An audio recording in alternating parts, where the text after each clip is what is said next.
Hello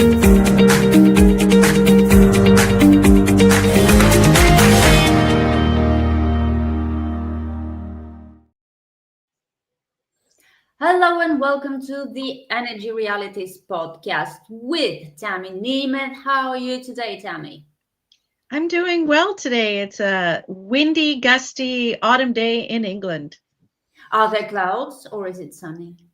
No, it's cloudy. We had a bit of rain this morning, but yeah, windy, cloudy, gray. What a beautiful solar energy in the UK today. We Yeah. have David Blackman in Texas. What's the weather like in Texas? It's beautiful. It's sunny. It's cold. It's autumn finally, and yeah, it's one of my favorite 3 weeks of the year. Our autumn season here in Texas. It's 3 weeks.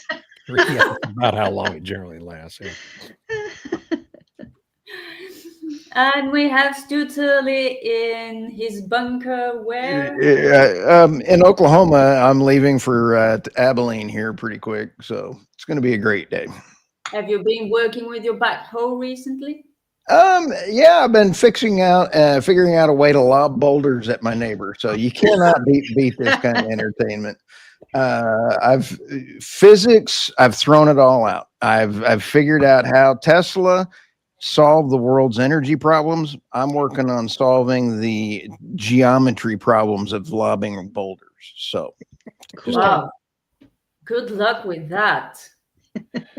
In the meantime, we are taking on one of the loudest voices for the energy transition, Mr. Bill Gates, who recently made a splash in the media by saying that climate change was not the biggest threat to humanity. And we had more immediate problems to solve before climate change, if you can believe that. Now, I personally think that one big reason for this change of opinion is that there is obviously a growing backlash against climate change driven policies across the world, really. But what other reasons may there be for this? Tammy? Well, it's interesting because I would almost put the Trump effect in the title because once again, this is an effect, I think, a secondary impact of what Trump has been doing. And I think primarily this is related not just to the new sort of trajectory of the Republican administration, but also the cutting of the USAID funds. Because one of the first things Bill Gates talks about in his notes is that there's been a 25% reduction in money going in to help his Gavi vaccine fund. And so because there's now all this new competition for funding, since USAID cut off so much going around the world, that they need to reprioritize where the money goes. And I would almost say that this is not a pivot by Gates. This is more of a refinement of what he's been talking about for a long time. So in his previous TED Talks and his book and all this kind of thing, he still talked about innovation. He still talked about needing to make investments in technology and so on and so forth, and how human health is really important and his whole vaccine thing. But he also focused back then, a few years ago, on mitigation. And now he's kind of put mitigation aside and says, well, we need to invest in adaptation. So if you read through his actually kind of boring writing, it really was hard to plow through that. It was hard to plow through. And it's just like, good to read before bed, I suppose, help you go to sleep. But in any event, what he's really pushing is that he still supports net zero, but he wants more money invested in the different tech innovations. And he talked about fusion and needing this reliable energy for AI, but then doubling down also that wind and solar are cheaper than ever and cheaper than fossil fuels and blah, blah, blah. So he doesn't reject what he's said in the past. He's just kind of reprioritized and put adaptation first and put mitigation sort of farther down the totem. But that's funny. Why would Bill Gates need federal funding from USA then? Whatever. I thought he was doing it with his own money. He has so much, and he's putting it to good use out of the goodness of his heart to save the planet. I'm confused. Yeah, you know, that's a really good question. I think he puts a whole lot of his own money in, but a 25% cut in your operating budget, you know, that's a big chunk of cash. And so, you know, he puts it's one of these public-private partnerships, right? Where the foundations put their money in, and then the government puts a share in, and so on. But I think he's got all of these other investments. And what I think is most concerning is that what he stated in his notes to try and mobilize this conversation is almost a pitch for the different companies that he has investments in, where maybe before the Inflation Reduction Act, where it was helping, you know, some of these grants and subsidies, I'm not sure.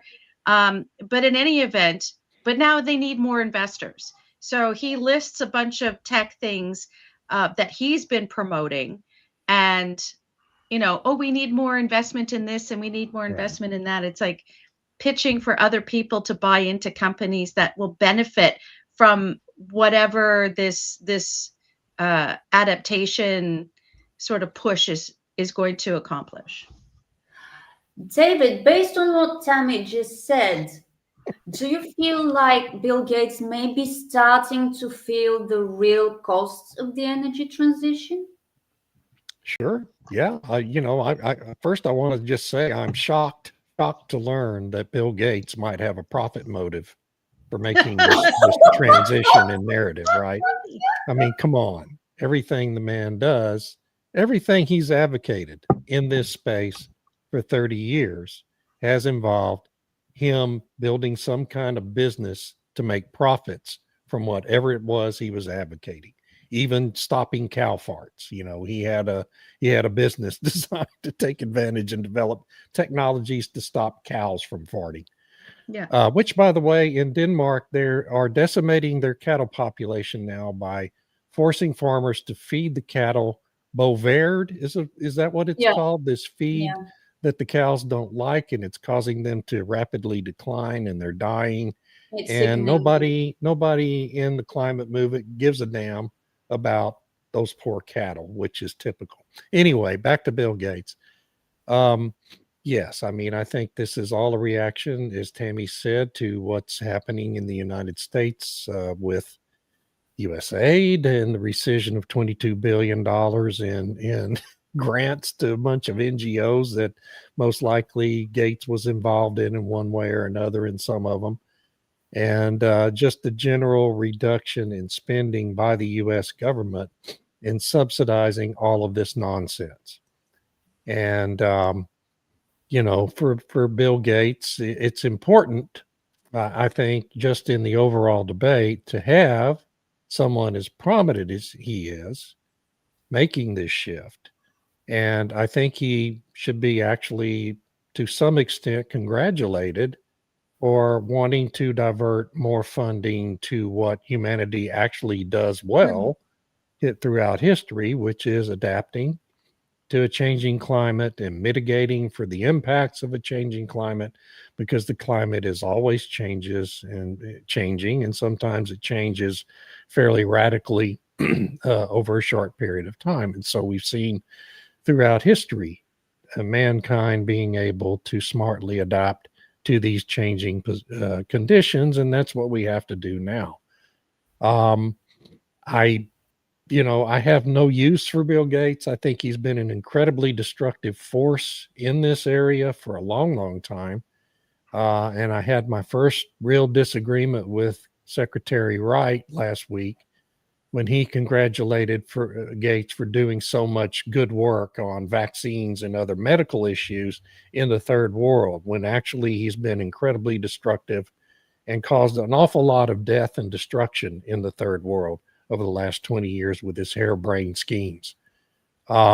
He's one of the most pernicious negative forces on the planet. and has been for a long time. And I'm going to be really interested to see how he's greeted by the Al Gores and John Kerrys of the world and Larry Finks of the world at the COP30 conference at the end of this month and at the WEF annual meeting in January. I think there's going to be some very interesting debates and conversations on what he's rolled out here. Thank you, Stu. I know we all know you're a huge fan of Bill Gates. Oh, Have you been bet. for years.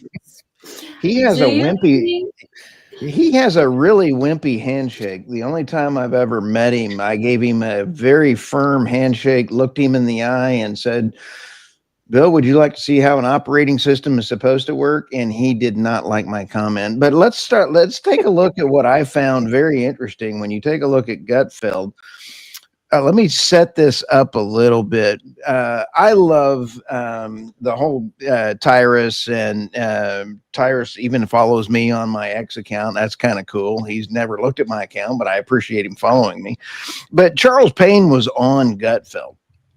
And I found this 1 minute segment very, very telling. And I wrote an article to follow up on that. So let me play this 1 minute clip Do you here. think the opportunity costs for all of this, like the last 30 to 40 years, I don't think you can tabulate the opportunity costs.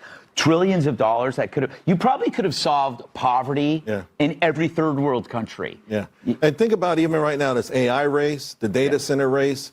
In New Jersey, they're talking about electricity costs. Well, the Democrat comes in and shuts down 5 plants right away, including a nuclear power plant. You go to war with fossil fuels. What the hell? Why?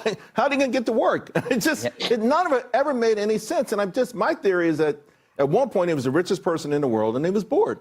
He's like, how can I just figure, he had nothing to do, but he left the carnage that's out there. Think about all the pressure. I will say, cows, they wanted to stop cows from farting. Yes. I mean, right now, there's some cows out there like, oh, it's been since 2019. Don't walk past the pasture anytime in the next week. I'm going to let you know right now. There's been some cows on their farts for, what's that, since 2019. I really feel bad, though, for Greta. Yes. Greta. Bill, he's a billionaire. She's broke. She's like, activist for hire. Give me a cause. Gaza's gone now. The climate's gone. What is Greta going to be upset about? That is true. Like, she can't hate the Jews anymore. She should, blame the Jews for climate change. And she kills 2 birds with 1 stone. You know the funny thing about the cattle thing? Do you know that it got so crazy that they were doing surgeries on cattle and putting their stomachs outside? Watch so her. They would Look at her fart face. into giant bags. Did you know this? Okay. So I wrote this story after watching that. And when you sit back and take a look, Charles Payne is actually bringing it home. But what would Greta do instead of WWJD? What would Jesus do? I added WWGDN. What would Greta do now? So, I mean, this poor girl is now out of a job being an activist. But when you go through the actual trillions of dollars, let's take a look at some of this stuff that he's done. The European Union, which in emphasis on carbon, which Exxon this morning has actually come out and Reuters put out a story on Exxon having to think about getting out. That's a whole nother topic here in just a minute. The UK, under its net zero by 2050, has echoed Gates' calls for carbon capture, storage, and renewable subsidies. And it is now appearing that under all of this is that the climate catastrophe is a wealth transfer. The high cost of carbon capture, let's take Occidental Petroleum as an example. They're if a different U.S. government won in a new thing, Warren Buffett would look brilliant. But Occidental has gone through the direct carbon capture, and it has actually now set themselves up. Warren Buffett had to buy back in and have a buyout to reduce their debt. And carbon capture does not mean anything without the scheme behind it. So I have all of this in here. Then you have policy overreach, and you have Exxon versus California, the EU backlash. I have all of that. in the article for theenergynewsbeat.substack.com. So it was kind of fun taking a Gutfeld show and then writing a complete article on it. That's He, awesome.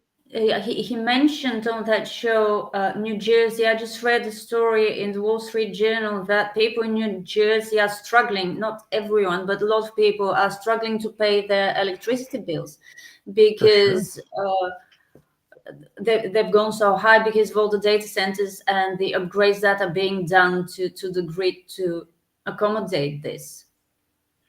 Let Well, me share this story this morning. You all shared this out. Exxon warns EU law could force exit from Europe. What's the impact of the EU and investors? I went through and found the Antwerp. They've got several different huge investments. They've invested a lot. Let me pull up the numbers here. And here's the thing. This goes back to my discussion of bifurcation of trading blocks. I think we've been going to go through some trading block changes. If you're in the net zero camp, you're going to deindustrialize and then keep putting all of your trading and manufacturing with China. If you are then moving to a new block, which is using oil, gas, nuclear, which is against net zero, you're going to find ways of making those fossil fuels as clean as you can. You're going to be in a whole new block. But I found this very interesting at how impactful Darren Woods is. I mean, Have you noticed? No, go on, Stu. I'll go next. Oh, no, go ahead. Have you noticed, or is it just me, that Exxon is becoming really vocal about its criticism of the net zero affair? I mean, they're still in California. Darren Woods just said they might just up and leave Europe, which I totally understand. And Exxon also warned that the UK may be left without a single refinery in the not too distant future if they keep pushing with the carbon taxes and everything. Do you think that Exxon has had enough? It's happening in California, or is it all too obvious and the company can't stay silent in the face of this insanity? If they don't stand up for themselves, who will?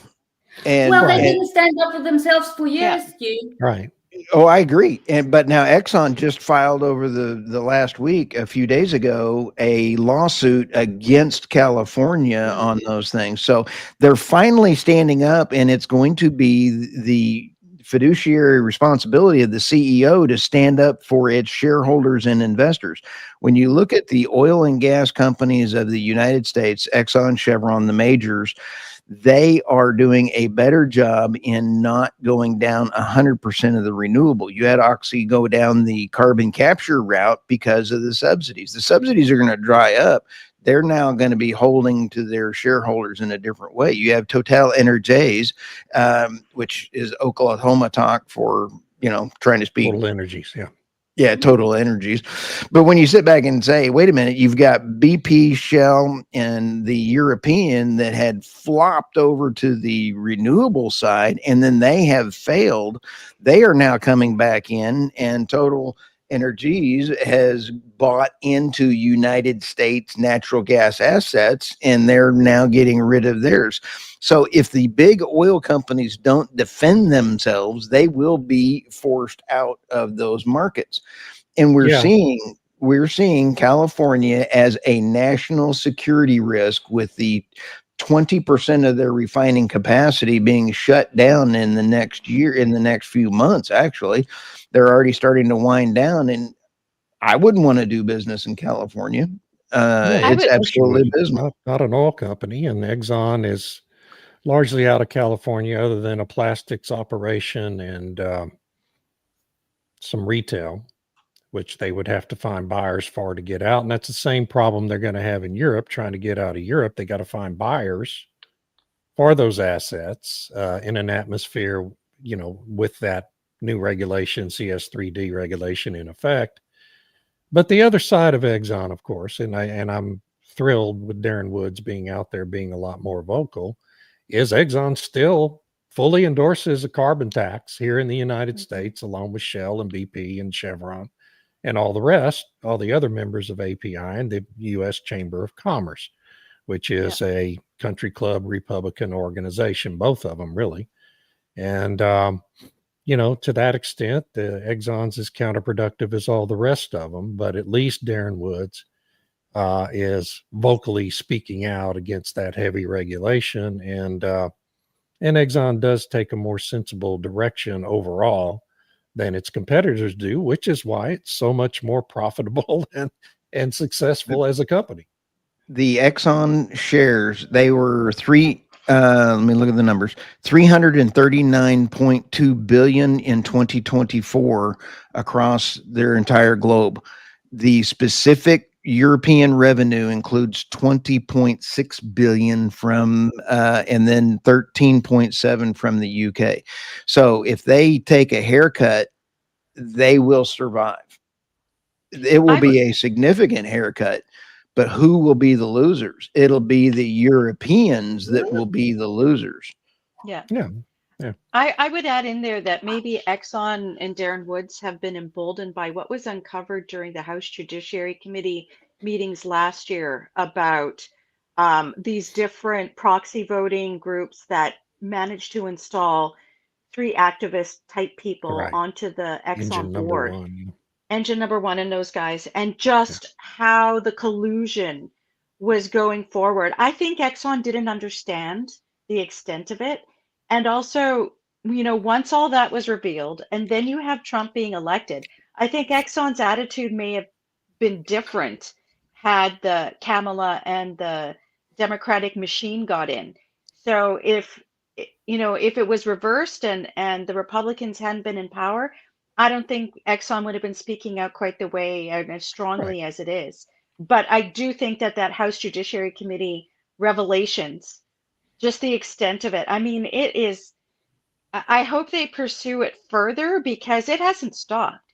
They kind of have slowed down a little bit, been not quite so vocal and public about what they're doing. And had a lot of their money taken away. Yeah. They had a lot of their money taken away, but they're still doing it. They're still putting forward these shareholder positions, and which is why the SEC is trying to change. That's the Securities Exchange Commission is trying to change how votes happen. Exxon has been behind that, where they want retail investors to be able to vote for themselves and not have some proxy voter out there voting on their behalf, or the institutional investors and so on. So I'm glad Exxon is finally stepping up. Maybe they didn't understand or the extent of the attacks against them, but it's good that they're speaking out because once you start down what the European Corporate Sustainability Due Diligence Directive is, it's the transition plans. And even though they said, well, you have to have a transition plan, but you don't have to say precisely how you're going to go about achieving it, it allows, which is what he said in this interview, it's so open, it's so vague that litigators will have a field day. Suddenly it's like, well, why didn't you have this plan? Why didn't you have more detailed explanations of what you're doing? How are you going to do this? And they'll look to the courts to do the salami tactics, to drag it out through the courts and suck revenue out of the company. So, yeah, I agree. It's the changes they made were insignificant and just made it worse. You bet. Irina, this quote from the Reuters article that David put out in his Substack. What's astounding to me is the overreach not only requires us to do that for businesses that we're doing in Europe, but it would require me to do that for all my business around the world, irrespective of whether it touches Europe or not.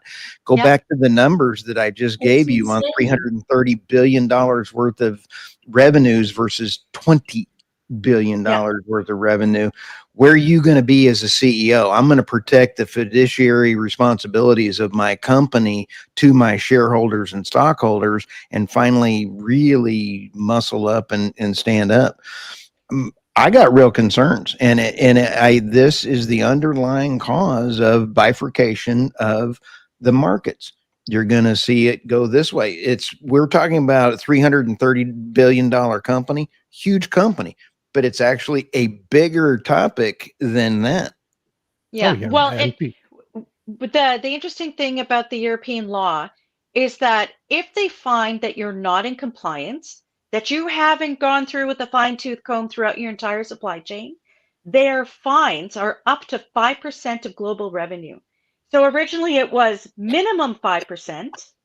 Bam. Oh, but they changed it and said it'll be up to 5%. So even if it's 1 or 2%, that's a significant amount. So it's not like this is just chump change. If you if it turns out that you didn't comply properly, and which is open to interpretation of what's Right. compliance. Yeah, and people need to realize that we've complained here for a month now about China's really aggressive move on rare earth minerals to try to prevent exports of rare earth minerals, not just from their own country, but globally, trying to lock down the entire global market by expanding their authority to impact exports by Bolivia, for crying out loud, or any other country on earth. This EU regulation is that on a different topic, but worse, even more overreaching and more onerous and more authoritarian in nature. And companies like ExxonMobil, and it's not just them, it's a lot of other companies, simply Every are not company. going to be able to invest the resources in complying with it, and will sue the EU to death to avoid paying those fines. I mean, it's going to generate the most massive array of litigation from both sides in world history if they go forward with that regulation. Yeah, and what's interesting is that originally the plan is to phase it in over a period of years. And so the original threshold for who would have to comply was actually kind of low. And then they're like, oh well, this will hit medium-sized companies, so we'll just make it the really big corporations will have to do it. But when you have these really long and integrated supply chains, that ends up including a lot of medium-sized companies, small companies Sure. that will still have to provide all that information to the larger company. Right. So yeah, I mean, it would just the ramifications are quite significant, and it's unfortunate that these, it takes so long to get a reaction. But again, it's the Trump effect, because if Kamala had won, there wouldn't have been any pushback at all. In fact, they would have embraced this and brought And it Bill into Gates would have America. not Yeah, changed but a thing in what he was doing. Yeah. I'm sorry. Exxon wouldn't have embraced it. I mean, you can't force a company to stay in a place where the government policy is hurting its business. Yeah, but I would argue that if the Democrats had been elected, they would have implemented something similar in the United States. Yes, they And would. so therefore Exxon would have been compelled to do it because Everywhere. they're everywhere. That's amazing. Even more amazing is the assumption in Brussels that they're going to comply because the EU market is so huge and so invaluable. Well, it's not. It's the not. Asian markets that are growth market. It's not Yeah. You're impoverishing your people, making life miserable for everyone. It's true. It is true. It is So true. of course, countries are going to live, as Qatar and the US said. We're just not going to export LNG to you. Now, who needs who more? Does Europe need the US and Qatar more than the US and Qatar need the EU? I think it's a very Oh, yeah. obvious answer to this question, and it's not Yeah. good for the EU. And we're off topic again. No, but this Sorry. is all off topic. It's all Together. It's all related, Irina. I actually think it's linked. I have been thinking about it for a while. I have been arguing for it that there's a wind of change.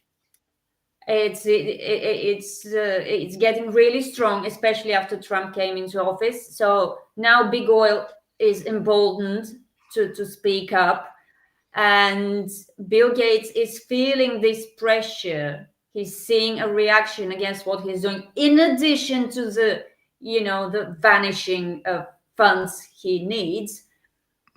So it's not working out quite as they expected. Yeah. And they're starting to react to this, both big oil and and Bill Gates in this case. The EU would be the last, even Yeah. though they're saying they will make certain concessions. Right. Okay. Sure. Anyone? Just one Next other one. point on all Of this course. with the EU is, last week Donald Trump went all over the Pacific Rim and executed trade agreements with some of the most rapidly rising, growing economies in that part of the world. Powerful economies: Malaysia, Cambodia, South Korea, Japan. And we all said, well, that's a clear signal to China that they need to back off on the rare earths and do a trade deal with the United States. I think it's equally a clear signal to the EU that the leaders in the EU need to take a step back and really understand the implications of Trump administration executing these comprehensive trade, at least frameworks for comprehensive trade deals with these rapidly growing economies, while the EU's regulations are causing all the economies of Europe, and have been for 2 decades now, to stagnate and diminish. This is, America's going to do business where the business is, not just based on longstanding relationships and alliances that we would all like to see continue. The reality is that in the global marketplace, money talks, economic growth matters, and the United States investments are going to go where the business is. And the same is true of the corporations like ExxonMobil. And so, I would hope that some cooler heads at the EU would take a step back, look at what's happening, and behave a little more sensibly than they've been doing. Well, let me throw something out, and this is a bit of a diversion from the conversation, but kind of That's related. all right. So, We've diverted 7 times so far. well, if the EU's wake-up call should be that Frans Timmermans' party received the lowest votes I think they've ever had in the recent Dutch election, and he's resigned, and I think they got 3% of the vote. So, it was really, really small in any event. And he was a powerhouse 5 years and ago. he was a powerhouse. He was the Green Deal czar. He was the one going around pushing it to everybody. And so the fact that that party got pretty much obliterated in this election should be a wake-up call to Ursula von der Leyen and the other leadership people at the European Union. But I don't know, because they like to double down on these things. The story today that Germany, after having blown up its last nuclear power plant, is going to invest $2 billion into fusion. So fission isn't good enough. And it's just the research. Like, what? They're just going to double down. Yeah. They're going to double down. And if I hear one more time about how much cheaper wind and solar is, I'm just going to. Oh my God. I don't know. It's the lamest talking point in the world at this point. But there's also, in addition to doubling down on the insanity, they've started going on about federalizing the European Union. I've been noticing more frequently. Yeah. They're really losing control of the reins over the European Union, so that they're going all in. Let's federalize and pull all the resources and profiteer everyone from Brussels, because these people are so tone deaf. It's amazing. That's what ties into that whole defense thing, right? And the critical minerals, because it's like we said last week.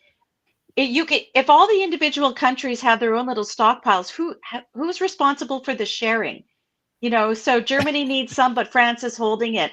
And so their solution then is to federalize. If you federalize, then the supra-state will be the ones that will decide who gets what, when, and at what price or whatever. And so it's like, if they want to increase the defense spending, if they want to have all these critical minerals, if they're going to have this AI in the different countries, then they all need to share the burden. And the easier way to share the burden is if you're a federal state, whether that's a sort of federal republic like the United States, or a federation like Canada. That's what they're trial ballooning. They throw these ideas out there to see what's the public reaction. So It's what didn't bad. they like? It's Yeah, really right. strongly negative, amazingly. I Right. think energy security starts at home, and a European Union is not the answer. Of course, it cannot be a federation. Federations don't just happen because somebody says they should happen. Right. They evolve. Yeah. Nobody studies history in Brussels. Nobody.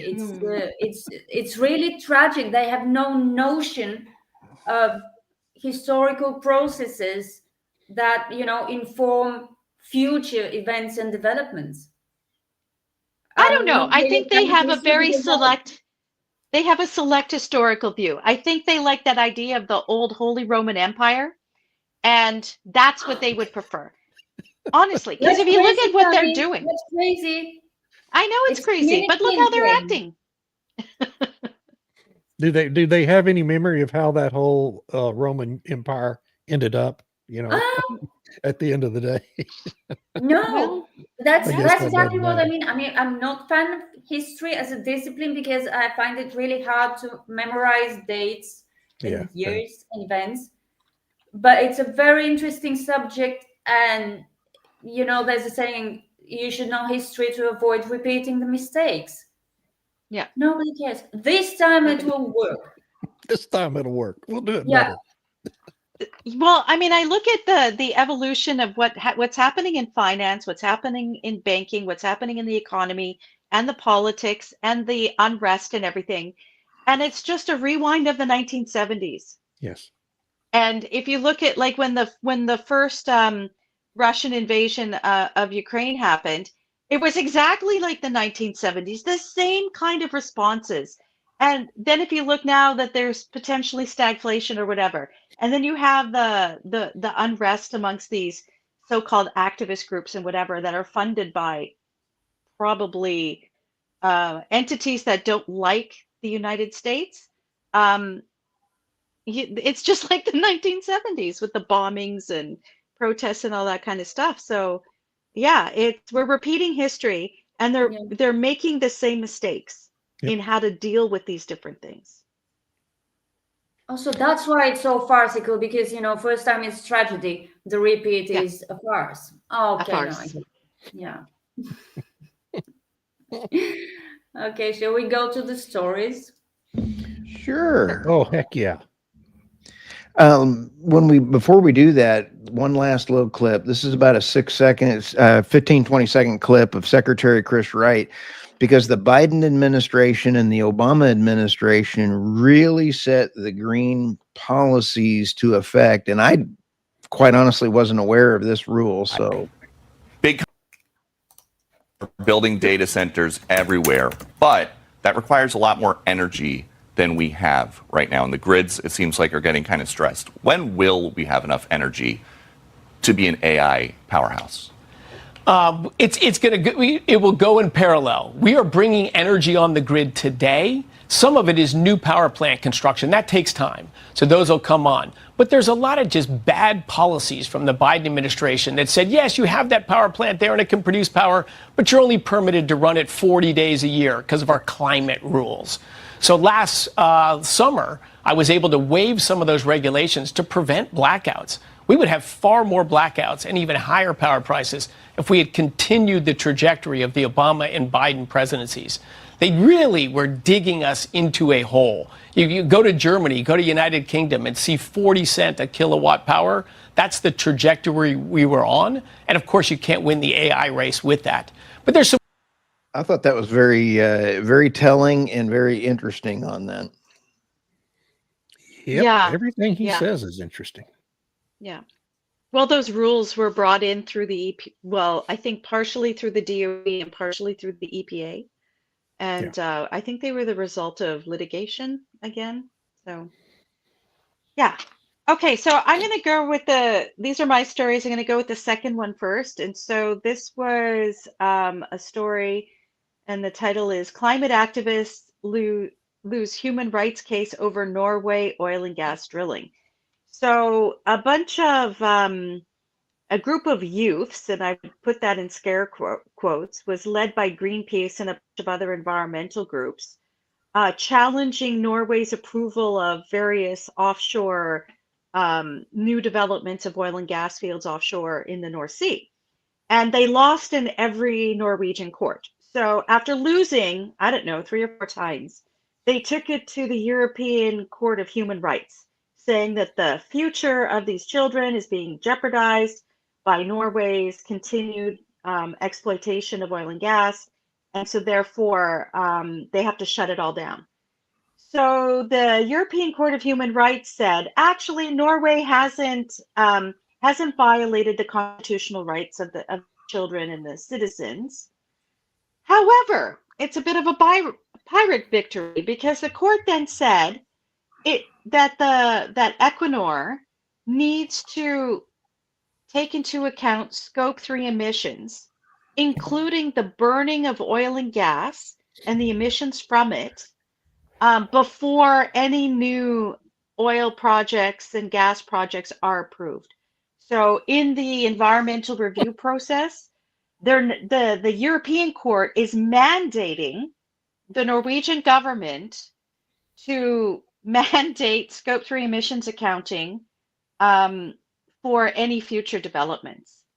So basically that means if they're going to develop the oil and gas fields, they have to say what the emissions will be if people actually use their product, which is like extraordinary amount, and you'd never get approval. So yay, on the one hand, oh, you're not violating constitutional rights, but then the court goes and mandates Scope 3 emissions accounting. So once again, overstepping its authority. And I guess it'll be up to the Norwegian government of whether or not they're going to accept this ruling. But given that the Labour government got voted in again, I don't know. And they're sharing power with the Greens, who want to stop all oil and gas development. So who knows? That's why I say everyone's like, yay, the Norway won. These activists lost the case, but not really, because they got what they wanted, which was to get a court to mandate Scope 3 emissions accounting, which is what they're trying to do in Canada, by the way. And then the second story is one that came through just the other day, I think it was yesterday. And tests find that Chinese manufacturer can manipulate electric buses in Norway. Well, there's a big surprise. So a lot of these electric buses, electric vehicles, they have a lot of software, obviously, and it can be remotely accessed. And I would say it's not just the Chinese manufacturers. All EVs can be accessed remotely, whether it's a Tesla or Volkswagen, whatever, because they get the software updates all the time, all of these different things. You've got Uconnect, you've got OnStar in the United States. They can turn your car off and on. So what happens when it has all this other software in it for self-driving and whatever? So I think there needs to be some care, because what if there's a cyber attack and then suddenly the whole network is compromised? Ford has a patent on the return to dealer if you miss a payment. Right. So it's not just China.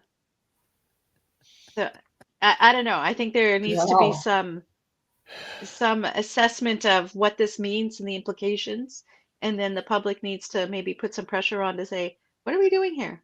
Toyota put out one with the EVs where if you want to connect your phone to the radio, I believe it was Toyota that put that out there. One of the car manufacturers just had that out.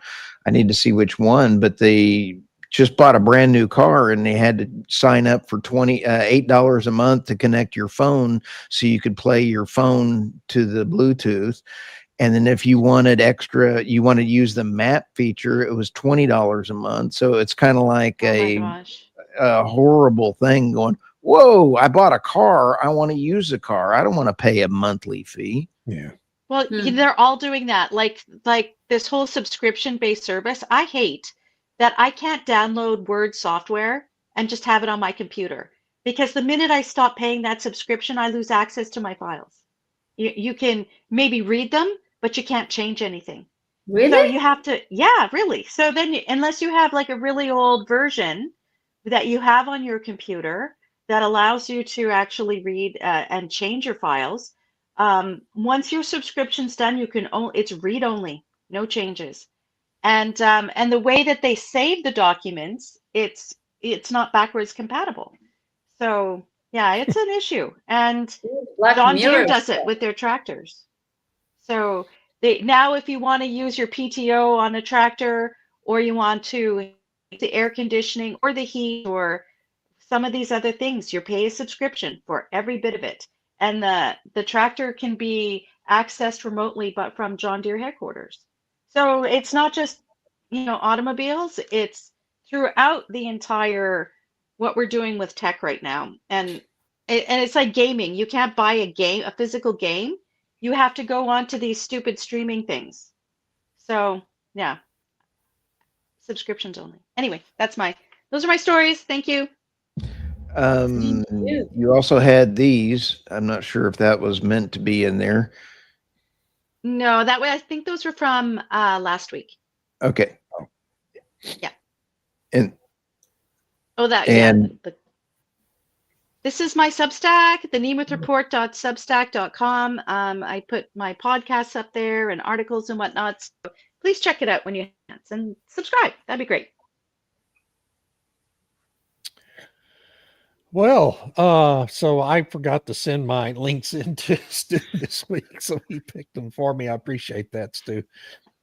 Chris Wright talks China deal, Alaska, Bill Gates, and more. I published this transcript from an interview Secretary Wright did. It's about an 8-minute interview segment on Fox News, with Bloomberg, and it's really good. He addresses a number of different topics. This was the interview I was referencing earlier when he said something I actually, for the first time, disagree with him on, and that was all the great benefits Bill Gates has produced in the past related to vaccines and other efforts in developing countries. I think he's been entirely destructive in those things, but I understand why the secretary would feel the need to say that. Then, of course, I did write a. Huh? I said, just ask India about the vaccine. Yeah, just ask India, exactly. And then the other one, I wrote a piece at the Daily Caller, was published Saturday, summarizing Gates's lurch into energy and climate reality. I got a nice little plug in for our podcast with that headline, and I appreciate that from the Daily Caller. And we're always in favor of energy reality here at the Energy Realities podcast. And that's it. There's really nothing new. We've talked about it all. My Substack is David Blackman's Energy Editions, because that's what we're in the midst of, is an energy edition and not a transition. And I would love to see y'all there. The address is blackman.substack.com. Very easy. And I love Irina's Substack. Yeah. Thank you. I'm not going to talk about the animals because I'll get angry again. It's really touchy subject to me.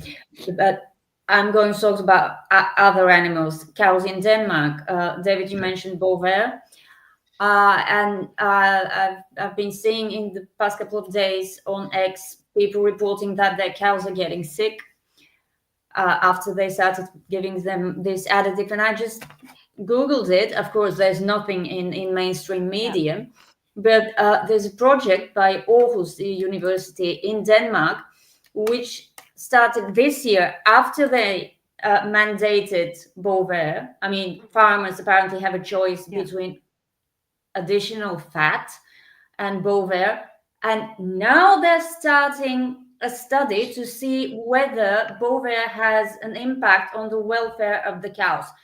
Just how animal friendly are we with this transition? So far, they've only researched whether Bovaer is doing its job in reducing methane emissions. Who cares about how the cows feel? Right. Now they've started, researching. Why does that sound familiar? I don't know, but it sounds weirdly familiar. Releasing something on the market without testing it sufficiently and only then collecting data to see whether it's actually safe. And the other thing that, the other story that drew my attention earlier today was a story in Le Monde, of all places, about a coming LNG glut. It's not the first story.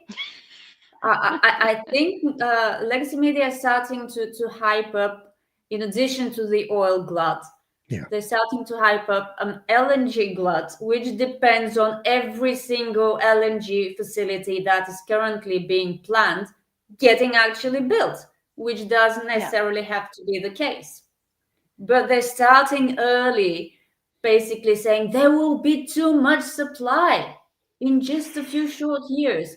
Well, don't worry about it. It means it will get cheaper. That's good news, isn't it? But I think they're trying to tell us that there will not be enough demand because everyone will be so happy with wind and solar. And I seriously doubt that. Well, so, with the Well done, LNG glut, is this because Qatar and Exxon are saying we're going to cut off supply? And so now they're trying to convince the people, well, there's too much anyway. It's not a problem. It'll be okay. No, that's the funny thing. There will be too much. There isn't too much as of yet, but there will be too much. If all those LNG plants on the Right. Gulf Coast get built, and there's two in Mozambique that are very, very far from completion due to Islamist terrorist activity in the area. But yeah, they just go through what's planned for construction, I imagine. I said, no, there's going to be too much LNG on the global market. That's good news, people. Brings But prices down. the suggestion is there won't be enough demand. Well, we'll see about that. Yeah. Right. Yeah. Yeah, And with we know Bovair- without doubt, maybe half of those will get built. Ultimately. Exactly. Yeah. You can't assume that everything will get built. I was So going to it's- say with Bovair, they haven't been studying if there's a change to the milk and what the impacts on people are who consume it. Well, of course they haven't. It's safe. Well, we It have to let reduces It's people safe. methane try emissions. first, and then All we'll right. research it. Yeah. Wait for people to get sick, I guess. I don't know. Mm. I love Patrick Devine. He says it's supposed to help the cows stop burping. Well, it's going to help them when they're dead because they're they're not going to burp when they're dead. This is actually not a good thing. And That's I love Brian messing with the Yeah. food supply is That is insane. absolutely right. Yeah. Yes. Well, we're messing around with evolution because nature has created the best grass converter ever in the history of the world. And that is a cow's 4 stomachs that Yeah. processes it all and makes, this amazing milk.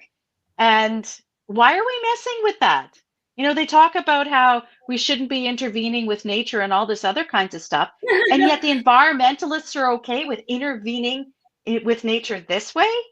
Exactly. When Another they hypocrisy. do it, it's all right. When somebody else wants to do it, not in the same No. way they do Yeah. it. I mean, look at this owl story. It's Yeah. fine if we shoot almost 500,000 birds to save another bird. Really? It's insane. Yeah. It's worked Yeah. so well in the past, every single time. No problem Yeah. at all. Okay, I'm done. Well, This is about the and- fifth yeah. time the United States has gone insane over the damn spotted owl, by the way, since the 70s. I It's mean, not it's the just owls. like every 10 years we have a mass massacre of some other species to save this owl that's apparently incompetent in saving itself. Why are we doing this? Stop Oh. the madness. Well, it's still trudging along. It's not even endangered, so Right. Yeah. It's just, there's a It's lot of doing money reasonably in that fine. thing. Yeah. but where's the environmentalist outrage over wind turbines killing billions of Yeah. bats and billions of birds that have even a greater reach? But that's just me being stupid. well, maybe somebody should tell them that turbines kill spotted owls. Oh, there you It's go. not Ooh, such a- there you go. Yeah. And We- lizards. That'd be amazing as an activist. Yeah, we already talked about this one. This story was out of Zero Edge. ExxonMobil has sued California to stop the enforcement of two climate reporting laws. We've already hashed this one until it's a dead spotted owl. Yahoo and Bloomberg writes the first law requires companies with more than 1 billion in annual revenue calculate and disclose. This goes back to the same thing. It's an overreach out of California's law impacting the entire market reach that ExxonMobil has. Yeah. And then let's go back to the other story there. The surge in rooftop blazes sparks concern. Tammy, you sent this out over I Mel think this Solar. morning, yeah. Yeah, it was a great article, and I took it one step further. There is a insurance thing going on across the U.S. and they don't report it, but and everybody says that, oh, by the way, the quiet litmus test in the room for policies is insurance rates. They don't publish a lot of it, and I'm having to dig into it. So I'm going into that story there. But on your bus story that you did, it was an outstanding one. I took that as a headline, and then I went and looked at other stories that I'd already written over the past several years. And there is a real problem with anybody that is buying Chinese electronics.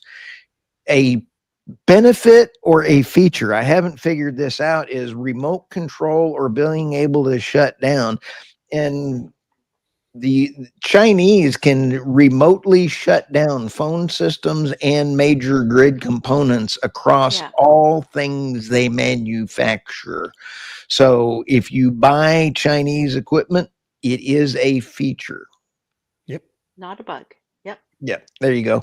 Also had Illinois' governor. I love this war that was going on between the Democrats and the Republicans.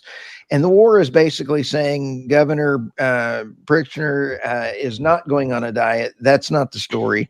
The story is that he's actually out there saying that this storage bill is going to save consumers money. And it does not make any sense. It's not going to save any money. In fact, it's going to increase your bill, but they're advertising it. This is another, instead of the Inflation Reduction Act by Nancy Pelosi, which turned out to be the biggest porculus bill on the planet, this is the same thing.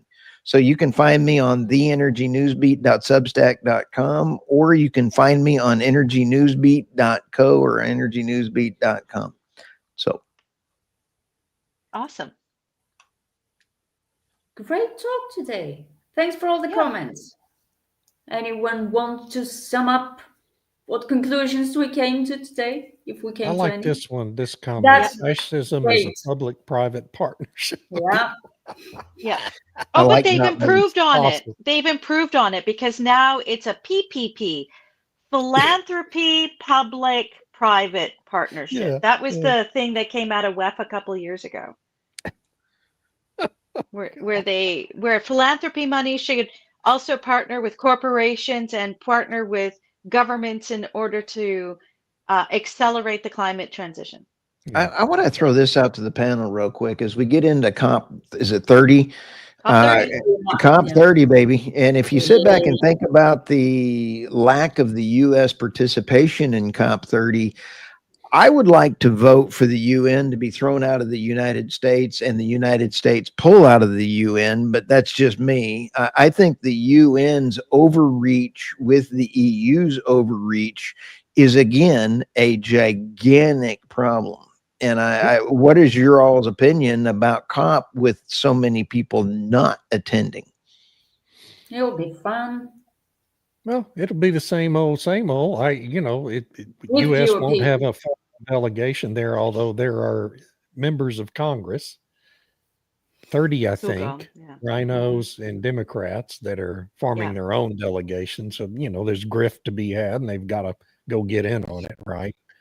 And it's a free trip to Bellum, at taxpayers' expense, and they'll get to have their $1,000 dinners with $2,000 bottles of wine, and everybody will be fat and happy. But otherwise, it's just another COP conference. They'll finish it I with don't some know. proclamation, and and we'll go There'll on. be I think more they're- promises. They're going to try and bring a global carbon trading, Mhm, carbon yeah. emissions trading thing. Yeah, because And last year it went so well with all those pledges of however many billions of rich countries helping to pay for poor countries.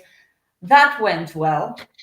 Yeah, but apparently they've improved. So that's the goal, Okay. along with governing climate misinformation.